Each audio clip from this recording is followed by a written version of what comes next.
কলিকাতা শ্রী শ্রী রথযাত্রা উপলক্ষে বলরাম মন্দিরে ভক্ত সঙ্গে ঠাকুর শ্রী রামকৃষ্ণ নবম পরিচ্ছেদের দ্বিতীয় এবং শেষ অংশ।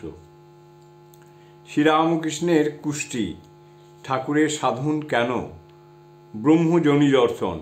গিরিশ সহাস্যে, আপনার সাধন করা কেন?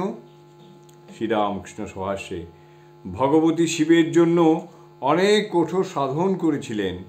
পঞ্চতপা, শীতকালে জলে গা ডুবিয়ে থাকা, সূর্যের দিকে এক দৃষ্টে চেয়ে থাকা। স্বয়ং কৃষ্ণ রাধা যন্ত্র নিয়ে অনেক সাধন করেছিলেন।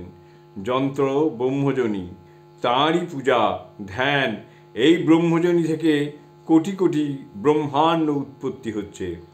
অতি গুহ্য কথা। বেলতলায় দর্শন হতো, লক লক করত। পূর্বকথা, বেলতলায় তন্ত্রের সাধন, বামনির জোগাড়। বেলতলায় অনেক তন্ত্রের সাধন হয়েছিল। মরার মাথা নিয়ে আবার আসন, বামনি সব জোগাড় করত।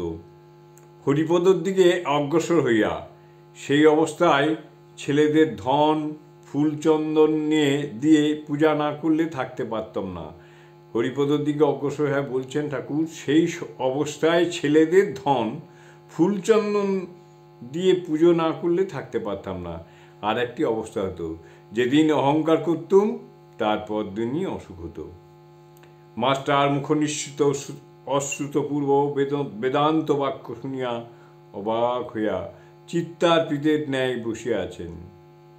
ভক্তেরা যেন সেই পূত সলীলা পতিত পাবনী শ্রীমুখ নিশ্চিত ভগবৎ গঙ্গায় স্নান করিয়া বসিয়া আছেন।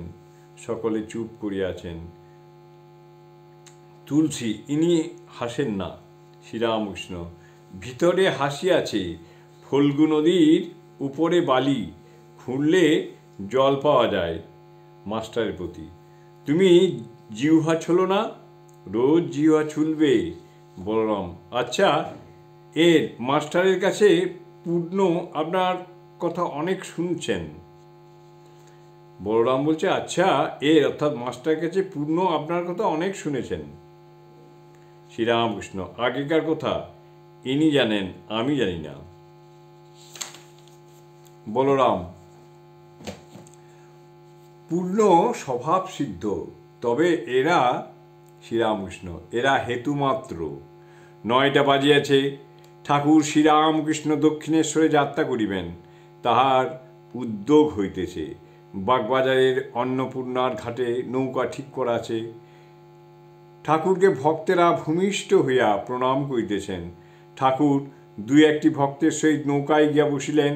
গোপালের মা ওই নৌকায় উঠিলেন।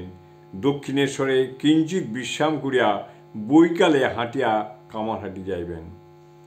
ঠাকুরের দক্ষিণেশ্বরের ঘরের ক্যাম্পখাটটি সারাইতে দেওয়া হয়েছিল, সেখানেও নৌকায় তুলে দেওয়া হইল। এই খাটখানিতে শ্রীযুক্ত রাখাল প্রায় শয়ন করিতেন। আজ কিন্তু মঘা নক্ষত্র। যাত্রা বদলাইতে ঠাকুর শ্রীরামকৃষ্ণ আগত শনিবারে বলরাম বাটিতে আবার শুভগমন করিবেন। জয় ঠাকুর। ওং স্থাপকায় চ ধর্মস্য সর্বধর্মস্বরূপিণে অবতার বরিষ্ঠায় রামকৃষ্ণায় তে নমঃ। আশিস কথামৃত পাঠ এখানেই সমাপ্ত করলাম। জয় ঠাকুর, জয় ঠাকুর, জয় ঠাকুর।